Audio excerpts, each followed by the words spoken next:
Bonjour tout le monde, aujourd'hui je voulais vous parler de Markdown ou les fichiers .md. Si vous êtes développeur, vous savez sûrement ce que c'est, mais il y a beaucoup de non-devs qui se mettent à l'IA et qui commencent à découvrir ces fichiers, cette syntaxe. Et aujourd'hui je vais essayer de vous en parler, vous expliquer d'où ça vient, pourquoi ça s'est imposé majoritairement dans l'IA et comment c'est de plus en plus utilisé. Ça devient le nouveau langage de programmation, alors qu'à l'intérieur, c'est que du texte et on écrit en français. Donc aujourd'hui, je vous fais le récap de ce que c'est, je vous explique un peu comment l'utiliser et pourquoi c'est devenu très important à savoir manipuler. Pour bien comprendre d'où vient le Markdown, le petit fichier .md, il faut revenir à son origine.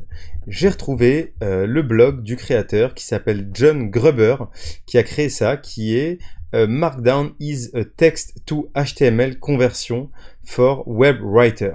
En fait, il a juste créé une nomenclature, une syntaxe pour afficher des choses sur le web, donc des titres, des textes. Et si on reprend l'exemple de la syntaxe basique, ici, on peut voir que il a créé, voilà, si on rajoute un petit dièse à côté d'un texte, ça fait un titre de cette taille.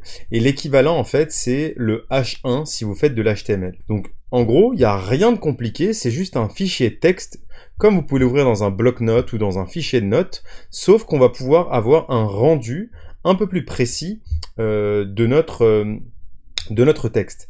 Et en fait, aujourd'hui, c'est extrêmement utile. En fait, si vous allez sur GitHub, donc c'est l'outil où tout le code est partagé, vous allez tout le temps trouver à la racine d'un projet GitHub un fichier qui est readme.markdown.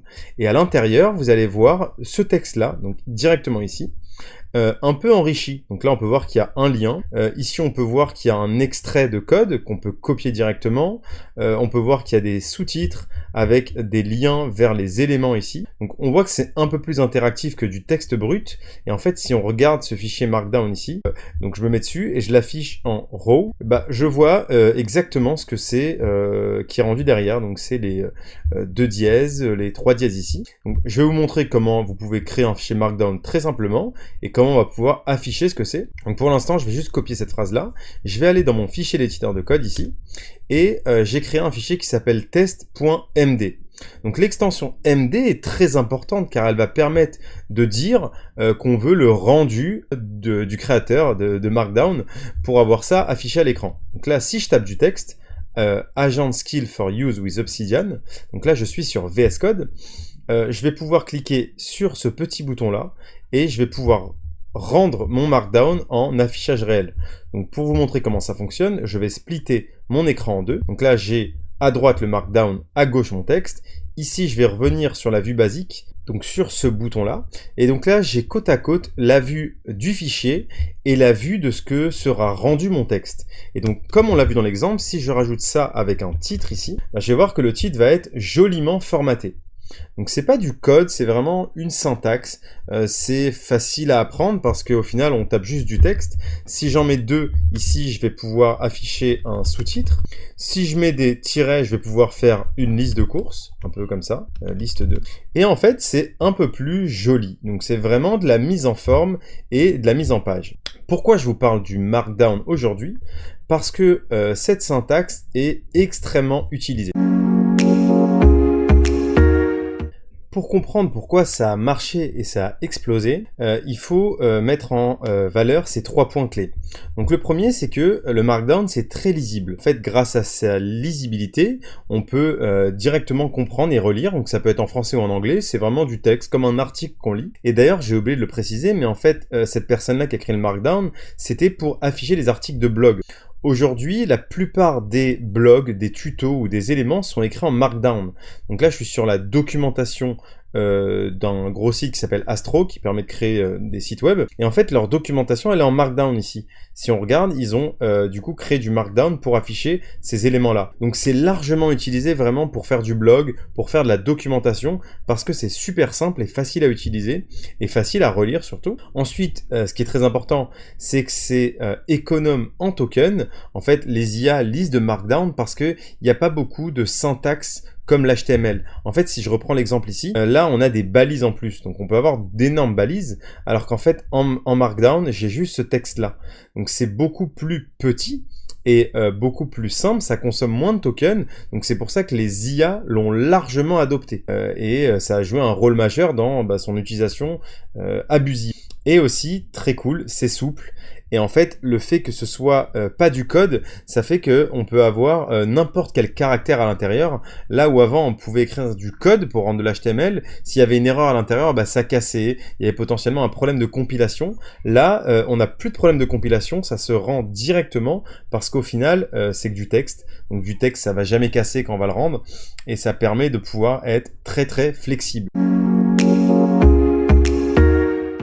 Pour comprendre l'adoption ultra massive de toutes les IA de code au Markdown, en fait, il faut bien comprendre que quand elles ont récupéré tous les projets qui existaient sur le web, donc en fait, elles se sont inspirées de tout ce qui existait, donc elles sont parties sur GitHub et elles ont parcouru les projets un à un pour rapidement savoir de quoi un projet parlait. Elles ont lu leur fichier readme.markdown, qui est un peu le mode d'emploi du projet, la documentation. C'était plutôt simple pour elles ont juste lu ce que faisait le projet. Et en fait, quand on ouvre n'importe quel projet sur GitHub, on a le récap du projet ici. Et voilà, je switch sur par exemple ici React Native et on peut voir qu'on explique la librairie de React Native. Donc je suis sur le GitHub de React Native qui est une librairie pour faire des applications mobiles, une librairie que j'adore. Et on voit que c'est le mode d'emploi de comment utiliser React Native, comment ça fonctionne, comment on l'installe. Et ça c'est du pain béni pour les IA pour faciliter leur installation, le fait de pouvoir développer dessus. Elles s'en sont fortement inspirées. La continuité de ça a été de fournir un fichier Markdown à nos IA pour les aider à lancer une IA sur un projet.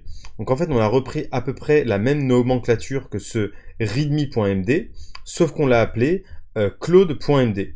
Donc dans la doc de Claude ici, vous allez voir que c'est fortement conseillé d'avoir un fichier claude.md à la racine.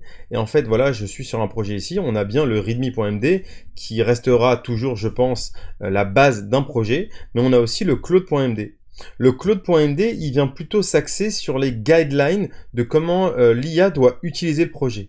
Si elle doit coder sur le projet, qu'est-ce qu'elle doit faire, il faut qu'elle reste minimale, on explique rapidement le projet avec moins d'informations que dans le readme, mais en fait on voit que cette syntaxe, comme l'IA s'en est inspiré énormément pour comprendre tous les projets, elle a aussi pu utiliser cette même ressource pour documenter un projet. Donc en fait c'est super cool maintenant parce que quand je lance Claude dans n'importe quel projet, si un développeur a bien fait son boulot, l'IA va pouvoir récupérer les bonnes pratiques pour coder. Et en fait si je viens du coup bosser dans ce repo là, qui est un repo de skill que j'utilise, l'IA va savoir comment modifier et mettre à jour le repo en suivant les bonnes pratiques que le développeur a demandé. Et donc c'est ça qui est super cool. Et en fait Claude Code, ils sont allés un peu plus loin, donc ils ont poussé leur utilisation du Markdown un peu plus loin. Donc pourquoi c'est hyper intéressant, c'est qu'ils ont créé des skills. J'ai fait pas mal de vidéos sur les skills, je vous laisse aller les consulter si besoin. Un skill c'est quoi? C'est juste une instruction, une série d'instructions qu'on va redonner à une IA pour rejouer un scénario. Par exemple, j'ai demandé à une IA de créer une page où j'affiche un profil d'un utilisateur. Demain, je vais redemander la même chose à l'IA. Ce que je vais faire, c'est que je vais créer un skill qui va reprendre les instructions complètes de ce que j'ai demandé et les rejouer. Et j'aurai plus qu'à réutiliser mon skill et le rappeler une deuxième fois. Et en fait, le skill, vous vous en doutez bien, il est aussi écrit en Markdown. Donc il est super lisible par moi, je peux relire rapidement mon skill et l'IA va pouvoir aussi facilement la relire. C'est vraiment devenu le moyen de communication entre un humain et une IA, ce Markdown. Donc c'est pour ça que je vous conseille de bien comprendre comment organiser votre fichier Markdown, de bien comprendre comment respecter la convention et la nomenclature, c'est-à-dire mettre des titres, mettre des éléments importants en gras, mettre des liens si besoin, pour que votre IA ensuite utilise bien les données qui sont dans votre fichier Markdown et elle va pouvoir être beaucoup plus pertinente et performante. Donc voilà, c'est quelques exemples que je voulais vous montrer pour vous donner un peu un aperçu de pourquoi maintenant on voit tout le temps ce point MD. J'ai des amis beaucoup qui m'ont demandé mais c'est quoi ce fichier là, à quoi il sert, est-ce que c'est du code? Donc c'est pour ça que j'ai voulu faire une vidéo pour un peu démystifier ça. Donc la réponse est non, c'est pas du code. Et oui, c'est super cool et pratique, ça permet vraiment de faire des choses très très sympas. Vous pouvez lancer un blog juste en tapant du Markdown et vous allez pouvoir alimenter votre IA avec du Markdown. C'est pour ça que c'est double utilité. Je vous recommande de l'utiliser dès maintenant. Donc voilà pour cette vidéo sur le Markdown. N'hésitez pas à me dire si ça vous a plu, si vous aimez ce genre de contenu et d'explication. J'essaierai de refaire des vidéos sur les sujets IA parce que aujourd'hui c'est ce qui m'intéresse énormément. Et j'espère qu'on se retrouvera bientôt. Et n'hésitez pas à mettre un like. À bientôt, ciao!